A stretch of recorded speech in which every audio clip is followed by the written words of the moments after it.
Vamos dar início ao nosso culto lendo a palavra de Deus no livro de Números, capítulo de número 26. Nós leremos os versos de 1 a 4.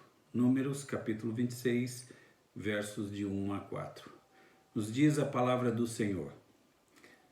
Passada a praga, falou o Senhor a Moisés e a Eleazar, filho de Arão, o sacerdote, dizendo: Levantai o censo de toda a congregação dos filhos de Israel, da idade de 20 anos para cima, segundo as casas de seus pais. Todo que em Israel for capaz de sair à guerra, Moisés e Eleazar, o sacerdote, pois, nas campinas de Moabe, ao pé do Jordão, na altura de Jericó, falaram aos cabeças de Israel, dizendo: Contai o povo da idade de 20 anos para cima, para que o Senhor, como o Senhor, ordenara a Moisés e aos filhos de Israel que saíram do Egito. Assim temos lido a palavra do Senhor no livro de Números, capítulo 26, os versos de 1 a 4. Que o Senhor seja bondoso conosco e inscreva em nosso coração os ensinamentos da sua palavra sagrada e inerrante. Quero convidá-lo a orar comigo, confessando os nossos pecados. Senhor, nosso Deus e nosso Pai, quando olhamos para a grandiosidade, ó Senhor, deste povo que saía do Egito, por volta de 3 milhões de pessoas, Senhor, nos lembramos de que para o Egito desceram apenas 70 pessoas. Então tu fizeste multiplicar este povo, como prometeste a Abraão. Então olhamos para a tua santidade, olhamos para a tua majestade, olhamos para a tua pureza, olhamos para o cumprimento da tua palavra, Senhor. E olhamos também para nós. E o que nós encontramos em nós, ó Senhor, é pecado. Nós não somos adequados para prestar culto à tua presença.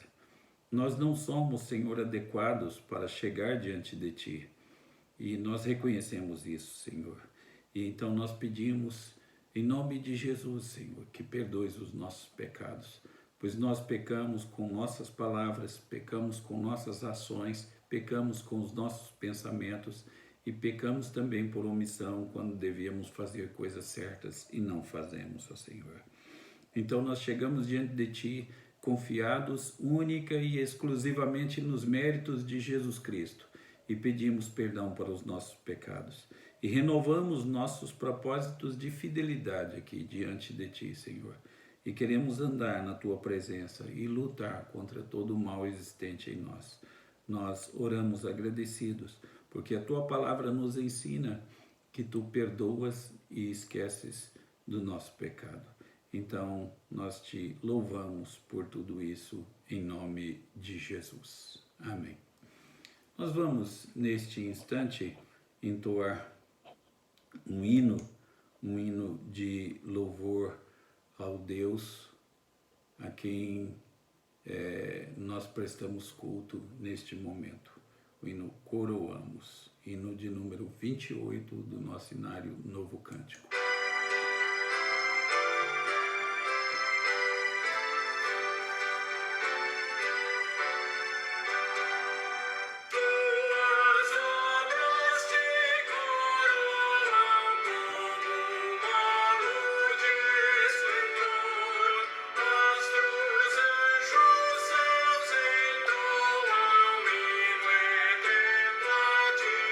Senhor, cantos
Amém.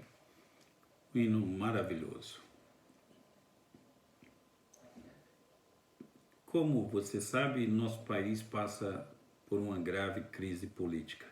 E também é verdade que enfrentamos uma pandemia que traz miséria para todo o mundo, enfermidade para o mundo inteiro. E além disso, nossas igrejas estão privadas de participar das reuniões presenciais, da Santa Ceia e da comunhão dos irmãos. Eu quero convidá-lo a orar intercedendo diante de Deus por isso. Oremos. Santo Deus, nós somos o teu povo, povo salvo por Jesus Cristo. Nós somos teus filhos, Senhor, e nós queremos te servir, andar na tua presença, Senhor. Mas, Senhor, quando nós olhamos para o mundo e olhamos para a situação do nosso país e as dificuldades da igreja, Senhor, nós temos que reconhecer que por nós mesmos, Senhor, não conseguimos, não podemos fazer nada. Nós não temos a quem recorrer, Senhor. Nós só dependemos de Ti, inteiramente dependemos de Ti, Senhor. Tu sabes da crise política pela qual o nosso país passa, Senhor. Tu sabes, ó Senhor, dos problemas dos governantes do nosso país. E então nós pedimos-te, Senhor, abençoa os nossos vereadores, abençoa os prefeitos, abençoa, Senhor, e ilumina os deputados estaduais, abençoa, Senhor, e ilumina os governadores. Pedimos-te, Senhor, que tu abençoes grandemente os deputados federais, os senadores e abençoes também o presidente da República. Pedimos a tua bênção para o sistema judiciário, para que todos os políticos e todos os líderes do nosso país decidam coisas boas para o teu povo e para que vivamos em paz. Pedimos a tua bênção, Senhor, para os cientistas que estão trabalhando na preparação de uma vacina contra o coronavírus, o novo coronavírus, ó Senhor. Pedimos que eles sejam iluminados por Ti e façam o bem para que o Teu povo viva em paz, ó Senhor. Pedimos em favor dos médicos, pedimos em favor das enfermeiras, dos enfermeiros, de todos que trabalham nos hospitais. Pedimos, Senhor, que Tu guardes a cada um, ó Senhor, para que sejam preservados naquilo que estão tentando fazer de salvar a humanidade, de salvar os homens dessa doença tão maléfica, ó Senhor. Pai Celestial, Tu sabes também, ó Senhor, que estamos privados de nos reunirmos como igreja, reunirmos presencialmente como igreja. E queremos pedir-te, Senhor, em nome de Jesus, que Tu abençoes o Teu povo e que cada lar seja de fato um templo onde o Teu nome seja exaltado e que cada lar seja de fato uma escola onde a Tua palavra seja aprendida, ó Senhor. Abençoa os pastores, abençoa as pregações que são feitas, ó Senhor, por intermédio deste novo recurso e dá que ela alcance muitas almas. Nós oramos agradecidos por tudo isso, pedindo-te perdão dos nossos pecados, em nome e por amor de Jesus. Amém. Irmãos amados, nós lemos 4 versículos deste capítulo 26 do livro de Números. Mas nossas considerações vão abranger, na verdade, o capítulo todo, 65 versículos. E eu quero que você veja 3 coisas brevemente. Primeira delas, eu quero que você veja o que esta passagem nos mostra sobre guerra e sobre herança. Em segundo lugar, eu quero que você veja o que esta passagem nos faz em termos de exortações e avisos. E em terceiro lugar, eu quero que você veja um sinal da graça de Deus, que é exibido tão maravilhosamente nesta história registrada para nós no meio de um recenseamento. Então, nosso primeiro ponto tem que ver com o tema da guerra e da herança. A vida cristã, irmãos, envolve jornada, envolve guerra, e envolve herança.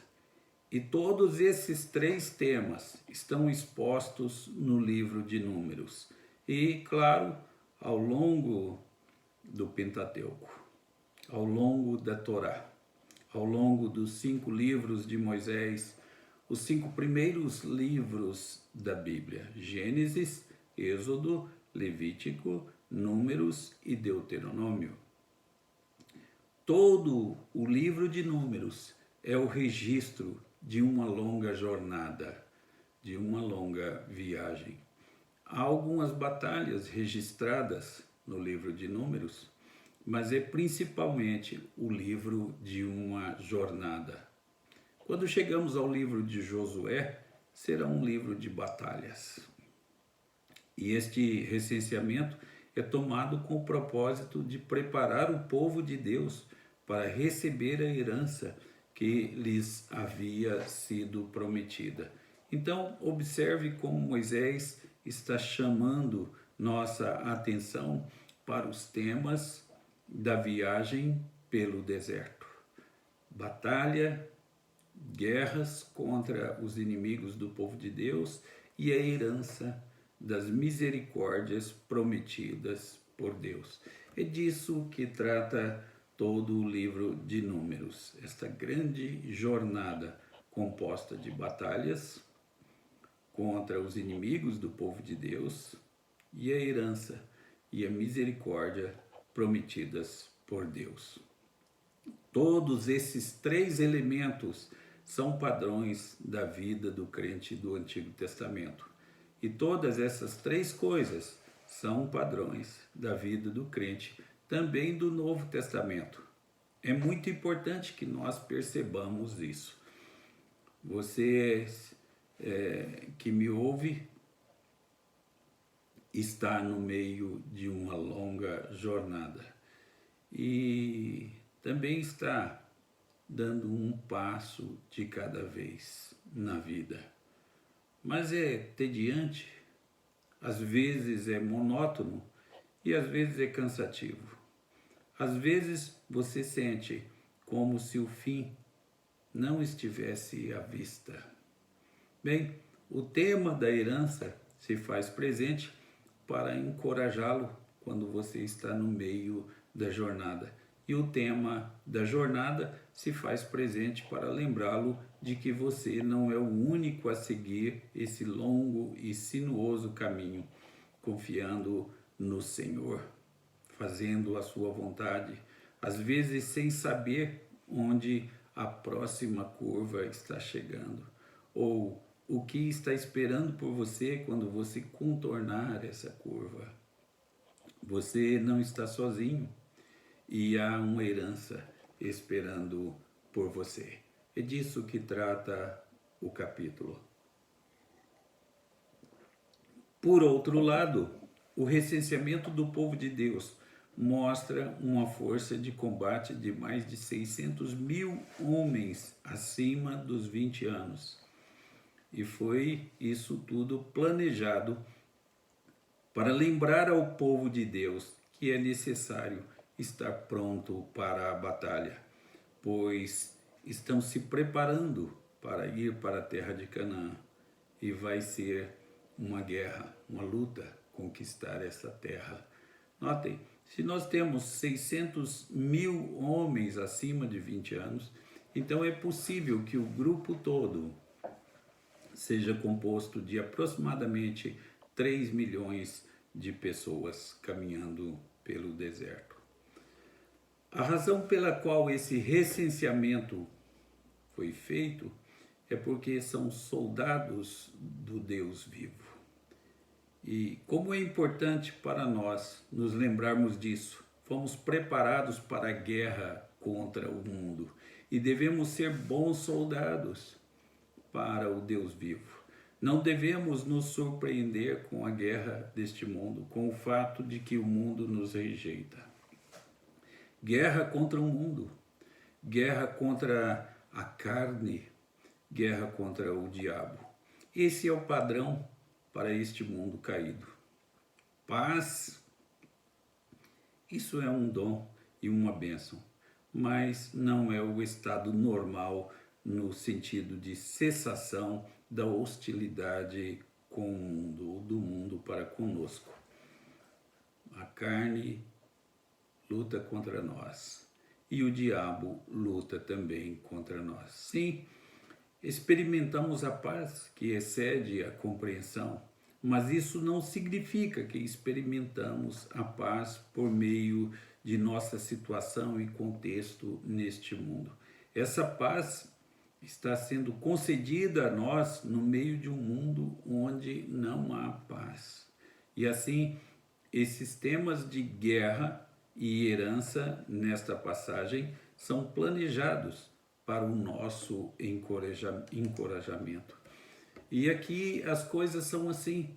Às vezes, ainda na juventude, as pessoas perdem o pai, as pessoas perdem a mãe, as pessoas perdem a saúde e às vezes nos encontramos sem saber o que fazer, nos encontramos sem alternativa clara para sairmos dos problemas. E ainda assim, o inimigo de nossas almas peleja contra nós. E ainda assim, a nossa carne pecaminosa, voltada contra nós, peleja contra nós. E nós tendemos a fazer coisas erradas. Só Deus pode nos dar paz. Só Deus pode nos introduzir na terra prometida e nos dar um lugar de descanso definitivo. Porque aqui no mundo tereis aflições, como diz o Senhor Jesus Cristo. Há muito mais que poderíamos dizer sobre esse texto, e nós teremos a oportunidade de falar muito mais sobre isso na próxima semana, quando continuaremos nessa passagem no capítulo 27. Olharemos para as heranças que são apresentadas aí neste capítulo tão importante. Então, este é o primeiro aspecto aí do nosso texto. O recenseamento, a herança e as batalhas que o povo de Deus tem que enfrentar. Essa é a nossa jornada aqui na Terra. Nós nascemos e desde a mais tenra idade nós nos envolvemos com problemas e todos os dias nós temos problemas. A nossa caminhada é longa, nosso aprendizado é lento e nós caminhamos no meio de um mundo que oferece só dificuldades para quantos queiram ser fiéis a Deus. Bem, então nessa nossa jornada nós temos o segundo ponto, que é composto de avisos, de exortações. Então, essas exortações nos incentivam em nossa carreira cristã para que continuemos na nossa jornada e continuemos na nossa batalha contra o mundo, a nossa batalha contra a carne e a nossa batalha contra Satanás, o inimigo das nossas almas. Nesta passagem, nós ficamos face a face com pelo menos 5 exortações que são registradas para nós por Moisés, enquanto ele faz o recenseamento com os chefes das famílias e os números das tribos. Deixe-me indicar esses 5 avisos ou 5 exortações tão úteis para também a nossa vida. A primeira delas você encontra nas 3 primeiras palavras do capítulo. Passada a praga. Notem aí, passada a praga. Capítulo 26, verso 1. Passada a praga. De que você lembra quando você volta para este texto? Lembramos-nos da triste história que estudamos juntos na semana passada. Deus protegeu Israel contra o feiticeiro Balaão, mas o próprio pecado de Israel trouxe Israel à morte de 24 mil potenciais soldados, 24 mil que poderiam lutar ombro a ombro com os filhos de Israel quando eles entrassem na terra de Canaã. Eles não estavam mais lá por causa dos pecados de Israel, passada a praga. É uma exortação. O pecado tem sérias consequências. Pode-se até dizer que é uma versão do Antigo Testamento, o texto de Romanos, capítulo 6, verso 23, o salário do pecado é a morte. Passada a praga, aquela praga ceifou 24 mil pessoas. 24 mil pessoas. Essa é uma exortação, isso é um aviso.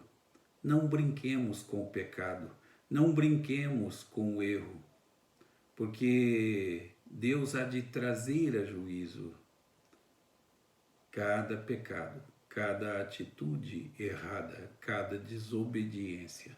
Não brinquemos com isso. E essa é, portanto, a primeira exortação que temos. Essa praga veio por causa da desobediência do povo de Deus. Qual a exortação? Não vale a pena desobedecer. Não vale a pena lutar contra Deus. Não vale a pena o pecado. Ou nós dominamos o pecado, ou o pecado nos eliminará, ou o pecado nos dominará e nos subjugará e fará de nós escravos. É preciso que ouçamos essa primeira exortação, esse primeiro aviso. Passada a praga. Essa praga veio por causa do pecado. Não vale a pena brincar contra Deus. Como diz no livro de Números, o vosso pecado vos há de achar e achará. Em segundo lugar, se você olhar para o verso 9, enquanto Moisés está passando o recenseamento pelos Rubenitas, ele para. Ele menciona os filhos de Eliabe, Nemuel, Datã e Abirão. E é como se ele parasse e dissesse: sim, aquele Datã e aquele Abirão, sim, Datã e Abirão, que fizeram parte da rebelião coatita contra Deus. Coré havia se rebelado contra Moisés e Arão, os líderes nomeados pelo Deus de Israel, e, portanto, ele havia se rebelado contra o próprio Deus de Israel. E Deus o engoliu com a terra, e um grande número de pessoas morreu. 250 foram devorados pelo fogo. E isso foi um aviso para Israel. Qual a mensagem?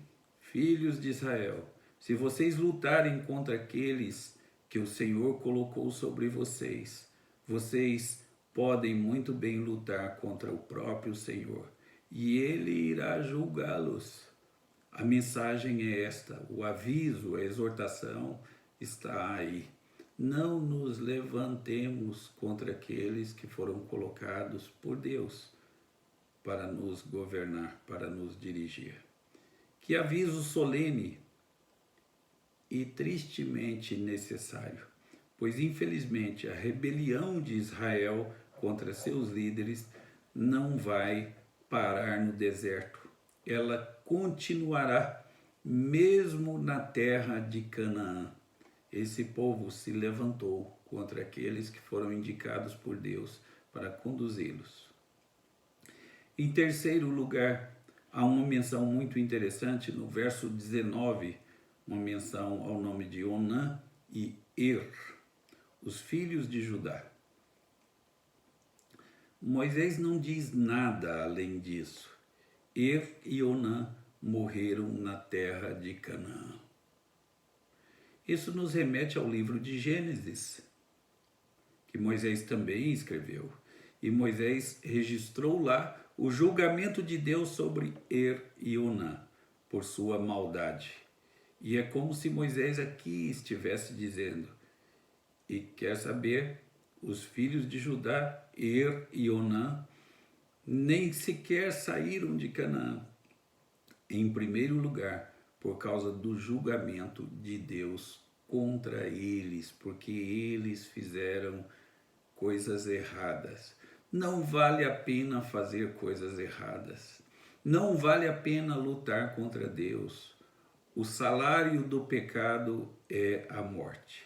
Moisés aí está nos lembrando de julgamentos anteriores contra o pecado e contra os pecadores.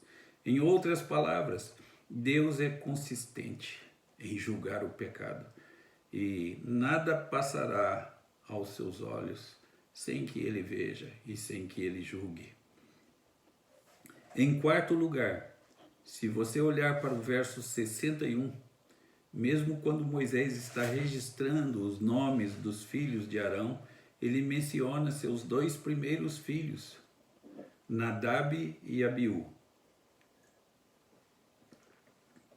E ele nos diz no verso 61 que Nadab e Abiú morreram quando ofereceram fogo estranho ao Senhor. O que é oferecer fogo estranho ao Senhor? Bem, como vocês sabem, uma coluna de fogo acompanhava o povo de Israel no deserto durante a noite. E uma nuvem acompanhava este povo durante o dia. As razões são as seguintes: é que durante a noite no deserto há um frio muito intenso. Então a coluna de fogo trazia aquecimento para esse povo. E ela representava a presença de Deus. Ela era a presença de Deus no meio do povo. E durante o dia uma nuvem acompanhava o povo, porque durante o dia o calor é muito grande no deserto. Então, assim, Deus proporcionava sombra para aquele povo. Durante a noite, porque o frio era intenso, era uma coluna de fogo. E durante o dia era então uma nuvem que acompanhava o povo. Esta coluna de fogo, então, quando o sumo sacerdote oferecia o sacrifício, ela consumia o sacrifício. E o que Nadab e Abiú fizeram foi oferecer um fogo estranho, ou seja, não foi o Senhor que consumiu o sacrifício deles, mas eles quiseram fazer parecer que tivesse sido o Senhor, e eles então puseram eles mesmos um fogo naquele sacrifício.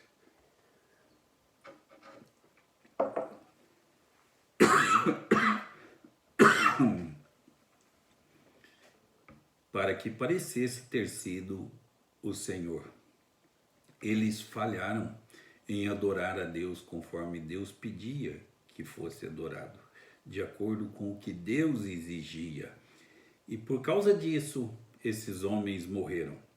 Se os filhos de Israel tivessem ouvido esse aviso, a história de Israel seria diferente.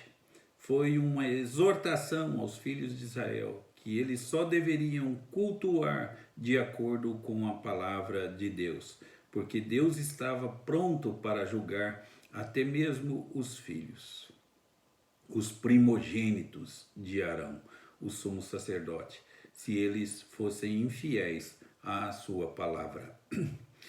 E ainda assim a história de Israel registra mais e mais que Israel vai atrás de outros deuses.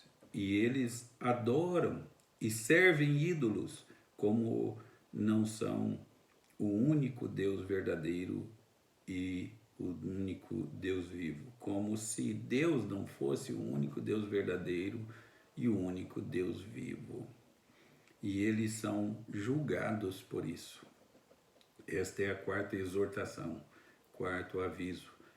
O culto a Deus deve ser como Deus pediu que fosse feito. Se você quer agradar a uma pessoa, você deve fazer aquilo que a pessoa deseja. Se você quer agradar a Deus, você tem que prestar culto a Ele, não como você quer prestar culto, mas do jeito que ele disse que aceita o culto. Então, se eu quero agradar a Deus, eu devo fazer a vontade dele. E Israel seguiu muitos ídolos, seguiu muitos deuses estranhos, mesmo que não fossem deuses. Israel pecou contra o Senhor nesse sentido. Estão lembrados de Uzá? Davi reuniu 30.000 homens e foi buscar a arca do Senhor lá dos filisteus. E enquanto os filisteus trouxeram a arca, trouxeram em um carro de boi, e Davi achou que aquela seria uma maneira muito adequada para se carregar, para se transportar a arca. E ele então arrumou um carro de boi e colocou a arca dentro e foi levar a arca para Jerusalém. E no caminho os bois tropeçaram e a arca ia caindo. Uzá, que era da tribo de Coate, ele correu para segurar a arca. E que coisa impressionante, Deus tirou a vida de Uzá, porque ninguém podia tocar a arca. A pergunta é, Uzá estava bem intencionado? E a resposta, sem dúvida estava, ele queria segurar a arca para que ela não caísse. Segunda pergunta, Uzá conseguiu o que queria? Sim, Uzá também conseguiu o que queria, ele impediu a arca de cair. Terceira pergunta, Deus aceitou essa atitude de Uzá? E a resposta é que não aceitou. Qual a lição de tudo isso? É que onde há prescrição, boa intenção não substitui prescrição bíblica, aquilo que Deus ensina. E com relação à arca, o mandamento de Deus é que ela fosse carregada nos ombros, com varas passadas em argolas, e ela devia ser carregada nos ombros da tribo que cuidava da arca. Pois bem, irmãos, Arão também, quando fez o bezerro de ouro, ele tinha boa intenção. Israel estava desanimado. Moisés tinha saído, estava há muito tempo fora. E então Arão queria um tipo de reavivamento do povo. Era uma boa intenção, ele queria animar o povo novamente. E ele conseguiu o que queria, porque o povo cantava e dançava e se alegrava. Agora, Deus aceitou a atitude de Arão? Não, Deus não aceitou. E Deus condenou duramente o povo por causa do bezerro de ouro. Então, boa intenção não substitui de modo algum a prescrição bíblica. Onde tem mandamento bíblico, a boa intenção não invalida o mandamento.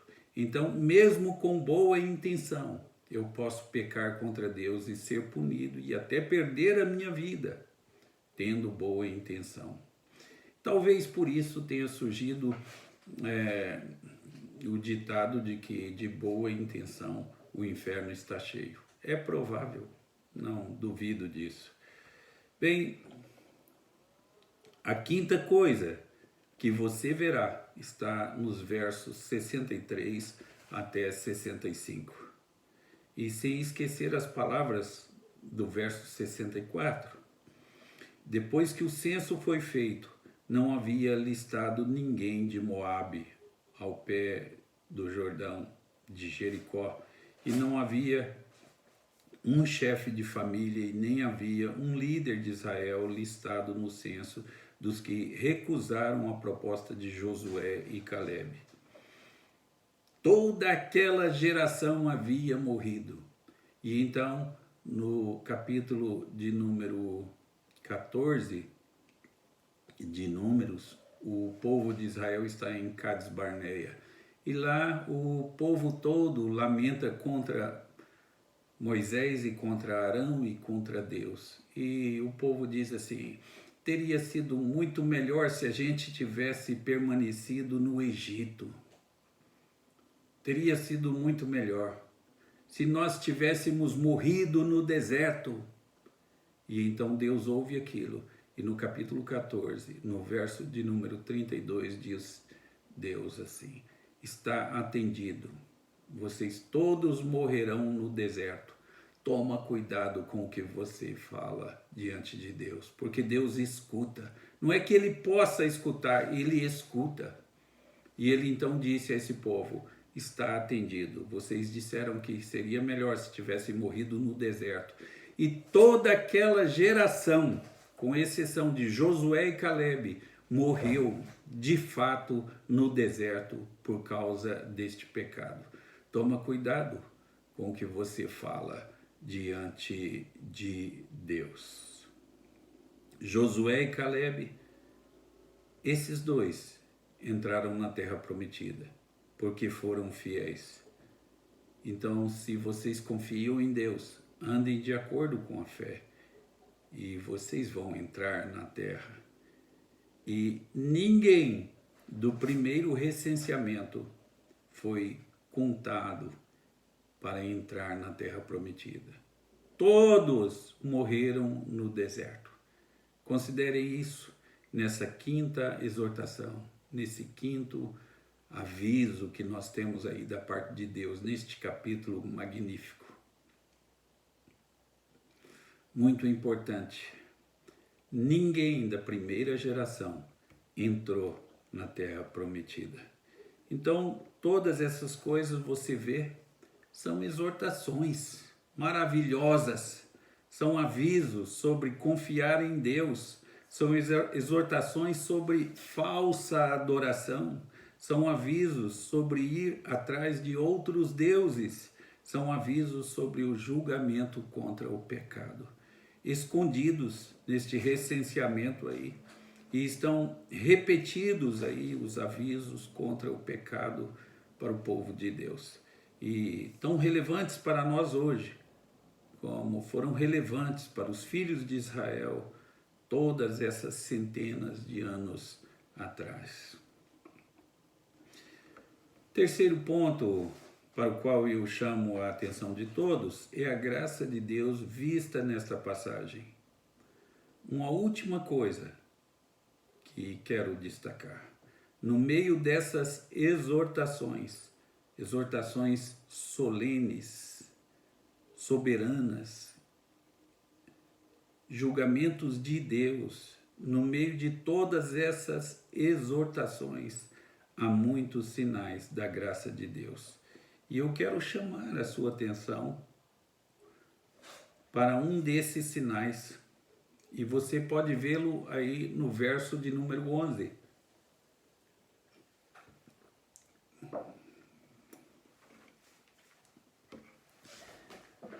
Imediatamente depois de Moisés lembrar a você de Datã e Abirão, imediatamente depois de Moisés lembrar a você da rebelião dos filhos de Coré, ele diz algo muito, muito interessante no verso 11.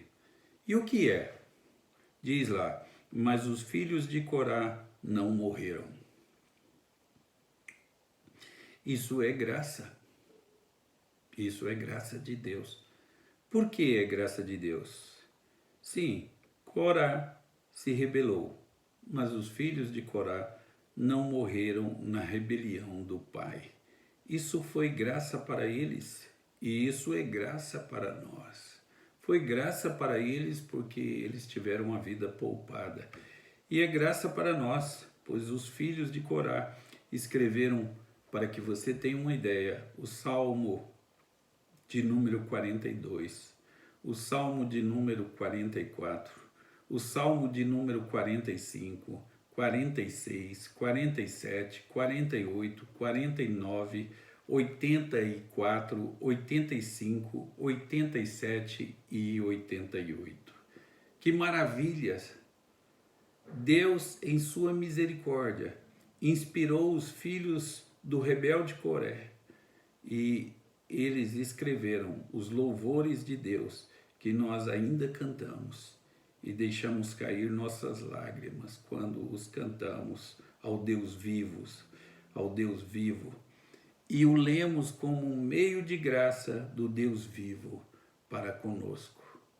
Sim, aqui está a graça de Deus, até no meio das exortações a cânticos de graça.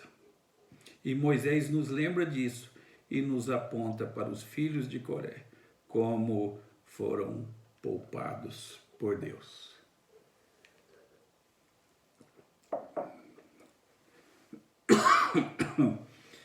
Tudo isso e muito mais podemos aprender com esta grande passagem, mesmo em um levantamento do recenseamento.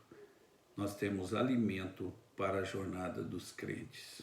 É preciso pegar este alimento e comê-lo, para que ele faça parte da nossa vida. Aprender dos erros dos outros é uma grande sabedoria. É importante que levemos isso em conta. Então, que Deus assim abençoe a cada um de nós, para que levemos em conta esses avisos, para que não nos esqueçamos de que a vida aqui é uma jornada e que nós somos soldados de Deus e que nós lutamos contra o mundo, lutamos contra a carne e lutamos contra o diabo.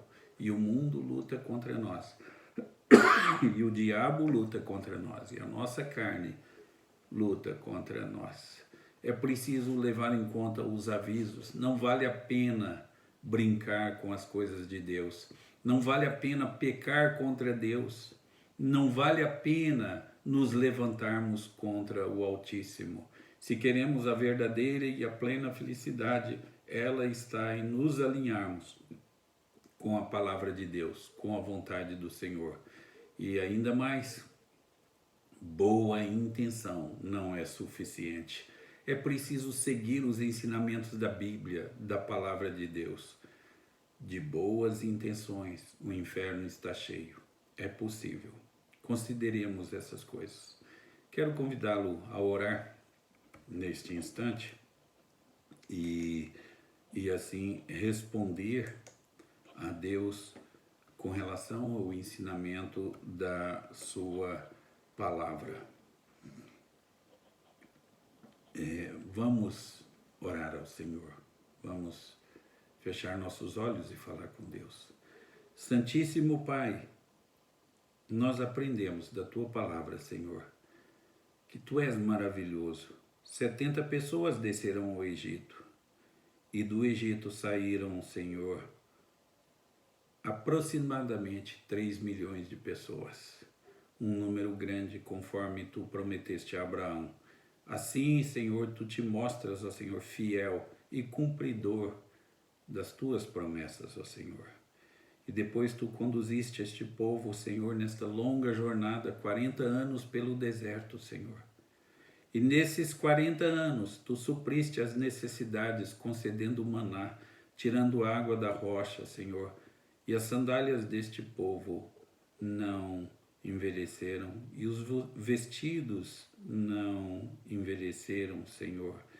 E não faltou sombra para este povo, não faltou calor para este povo. Este povo perante o qual o mar fora aberto, Senhor. Nós queremos Te agradecer por isso, mas queremos pedir-Te em nome de Jesus que não nos esqueçamos, ó Senhor, de todos os avisos que aqui foram mostrados, ó Senhor, na Tua palavra. Sabemos que não vale a pena pecar contra Ti. Sabemos que o nosso prazer deve estar em Ti somente. Sabemos que as nossas boas intenções, ó Senhor, não anulam a Tua palavra. E sabemos, ó Senhor, que o pecado tem por salário a morte. Mas o dom gratuito que vem de Ti é a vida eterna. Ó Pai bendito, ajuda-nos a andar na Tua presença. Ajuda-nos a levar em conta esses avisos tão importantes. Em nome e por amor de Jesus. Amém. Vamos entoar a Deus o hino de número 334, que mostra uma mudança de rumo, uma conversão. Hino 334 do nosso Inário Novo Cântico.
E que a graça de nosso Senhor Jesus Cristo, que o amor de Deus, o nosso Pai, o poder, a comunhão, as consolações e os ensinos do Espírito Santo estejam com todos vocês e com todo o povo de Deus espalhado pela face da terra, hoje e pelos séculos dos séculos.